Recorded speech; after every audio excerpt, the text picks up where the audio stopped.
గరుడ పురాణం comedian Shivaji గారు చేసినటువంటి వ్యాఖ్యలతో కొన్ని ప్రధాన అంశాలన్నీ కూడా కనుమరుగైపోయాయి అనేసి అనిపిస్తూ ఉంది. మీడియాలో ఎక్కువగా ఆ విషయాలు చర్చకు రాలేదు అన్న విషయం కొంతమందికి బాగా తెలిసినట్టుగానే ఉంది.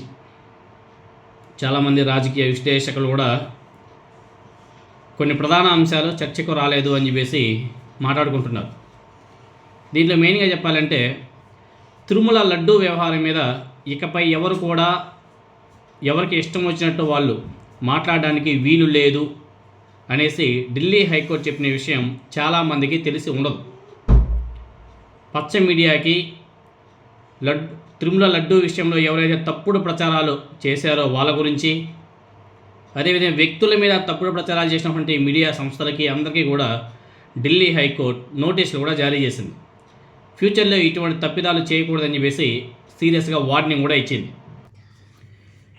ఈ విషయం ప్రధాన మీడియాలో ఎక్కడా కానీ రాలేదు.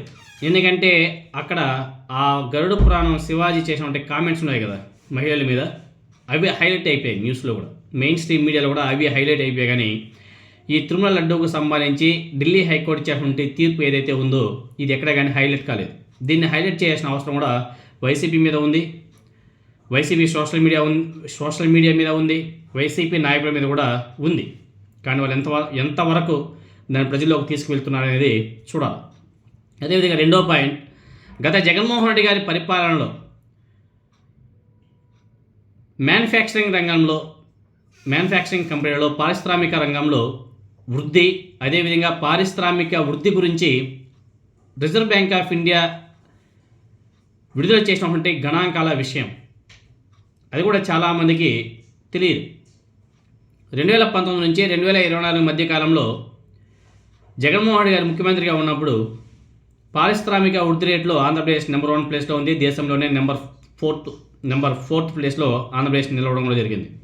RBI reserve bank of India ఇచ్చేటువంటి గణాంకాలు అవన్నీ కూడా, అది కూడా ఎక్కడ కానీ మెయిన్ స్ట్రీమ్ మీడియాలో ఎక్కడ కానీ కనిపించదు. ఈవెన్ మన పచ్చ మీడియాలో అయితే ఎక్కడ కానీ అసలు దాని గురించి వార్తలే లేవు. ఇటువంటి వాటంతా కూడా సోషల్ మీడియా, వైసీపీ నాయకులు గట్టిగా ప్రమోట్ చేసుకోవాలి, ప్రజల్లోకి తీసుకువెళ్ళాలి. మరి ఎంత మాత్రం తీసుకెళ్తున్నారు అనేది వాళ్ళకే తెలియాలి. ఇంకా వైఎస్ వివేక గారి హత్య కేసులో వైఎస్ జగన్మోహన్ రెడ్డి గారి మీద దర్యాప్తు అవసరం లేదని చెప్పేసి సిబిఐ కోర్టు చెప్పిన విషయం మీకు అందరికి కూడా తెలిసే ఉంటుంది, చాలామందికి తెలియక కూడా ఉండొచ్చు. ఇలాంటి విషయాలు ఈ కమీడియన్ ఈ గరుడ పురాణం శివాజీ చేసినటువంటి వ్యాఖ్యలతో కనుమరుగైపోయాయి అన్న విషయం కూడా తెలుస్తుంది. చాలామంది ప్రజలంతా కూడా ఆలోచన చేస్తున్నారు. ఎందుకంటే చాలా ఇంపార్టెంట్ పాయింట్స్ అవన్నీ కూడా మనం చెప్పుకుంటే 3 పాయింట్స్ చాలా ఇంపార్టెంట్ పాయింట్స్ ఇంకా ఉన్నాయి చాలా. ఇవి ప్రజల్లోకి తీసుకువెళ్ళాలా. మెయిన్ స్ట్రీమ్ మీడియా కూడా వీటిని బాగా చూపించాల్సింది పోయి ఎక్కువ ఆ గరుడ పురాణం చేసినటువంటి వ్యాఖ్యల్ని ఎక్కువగా హైలైట్ చేసుకుంటూ పోతున్నారు. ఆయన చేసినటువంటి వ్యాఖ్యల మీద నెటిజన్లు ఎక్కువగా చర్చించుకుంటున్నారు. వీటిని కొంచెం వైసీపీ వాళ్ళు ప్రజల్లోకి తీసుకువెళ్ళే విధంగా ప్రయత్నాలు చేస్తే చాలా బాగుంటుంది. అంటే పచ్చ మీడియా చేసే విష ప్రచారాలు ఎలా ఉంటాయంటే ప్రజల్లోకి బాగా ఇంజెక్ట్ చేస్తూ ఉంటారు. ఎందుకంటే వాళ్ళకి ఎక్కువగా మీడియా సంస్థలు ఉన్నాయి, ఇంకా దానికి తోడు వాళ్ళు సోషల్ మీడియా బాగా ఇంజెక్ట్ చేస్తూ ఉంటారు ప్రజల్లోకి. ఈ వైసీపీకి దరిద్రం ఏమంటే ఆ సాక్షి తప్ప ఇంకేమీ లేవు. వాళ్ళ సోషల్ మీడియా ఎంతవరకని కష్టపడతారు చెప్పండి. జగన్మోహన్ గారు కూడా పెట్టాల్సింది ఒక 4-5 న్యూస్ ఛానల్స్ పెట్టి లాగాల, లేకపోతే చాలా కష్టం. ఈ రోజుల్లో మీడియా మేనేజ్మెంట్ లేకపోతే రాజకీయాల్లో గెలవడం చాలా కష్టం. మరి అది ఆయనకు తెలిసి మరి తప్పులు చేస్తున్నాడో అర్థం కావడం. చూడండి, మంచి వైసీపీకి బాగా మంచి ఫేవర్ చేసే వార్తలు వచ్చినాయి కానీ ఎక్కడ కానీ పబ్లిష్ చేసుకోలేకపోతున్నారు. అదేవిధంగా ఇంకో దరిద్రం ఏమంటే మన జగన్మోహన్ రెడ్డి గారి జన్మదిన వేడుకల సందర్భంగా ఒక నిండు గర్భిణి మీద వైఎస్ఆర్ కాంగ్రెస్ పార్టీ అభిమాని దాడి చేశారని చెప్పేసి పచ్చ మీడియాలో కథలు ప్రచారం చేశారు. ఒక్క మీడియా సంస్థ కదా, అన్ని మీడియా సంస్థలు బీభత్సంగా ప్రచారం చేశారు. వాస్తవం ఏమంటే దాడి చేసిన వాడు జనసేన పార్టీ అభిమాని. ఈ విషయాన్ని అక్కడ జనసేన పార్టీ ఎంపీటీసీ స్వయంగా చెప్పడం జరిగింది. ఇటువంటి మీడియా వ్యవస్థ ఆంధ్రప్రదేశ్లో ఉంది. వాటిని నిషేధిస్తే తప్పేమైనా ఉందా?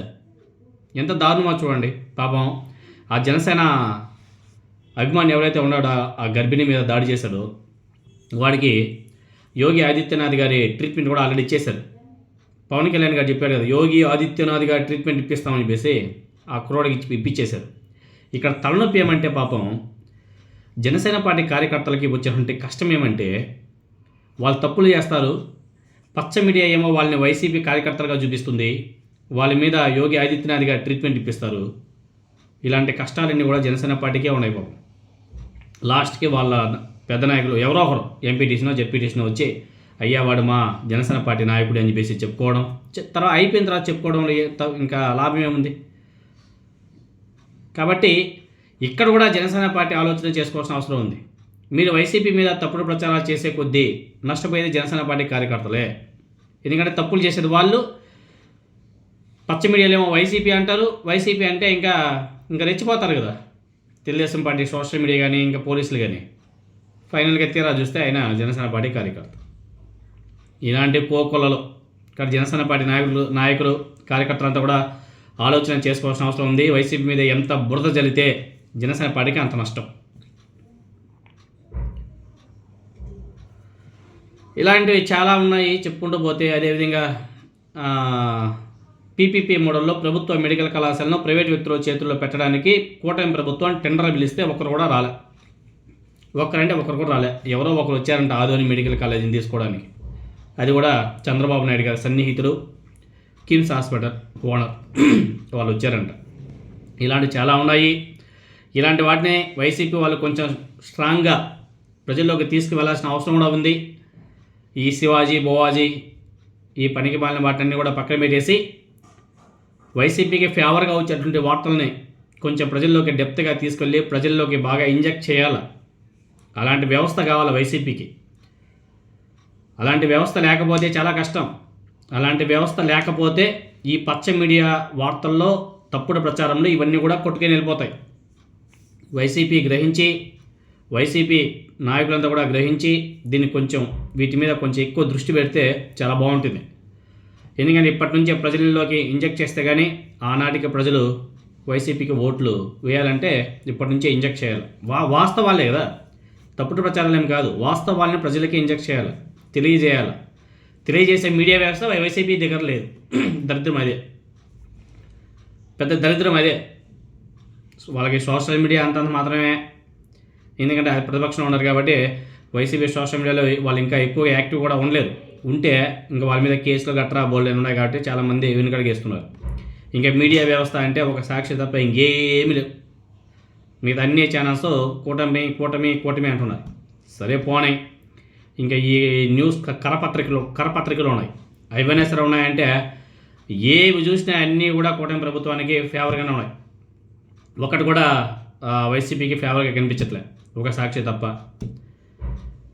ఇంకే ఒక్క సాక్షి ఒక సోషల్ మీడియా నమ్ముకొని వైసీపీ రాష్ట్రంలో ఏదో విజృంభించాలంటే ఎలా సాధ్యమవుతుందో ఒకసారి జగన్మోహన్ రెడ్డి గారు ఆ పార్టీ నాయకులు ఒకసారి పునరాలోచన చేసుకోవాల్సిన అవసరం కూడా ఉంది.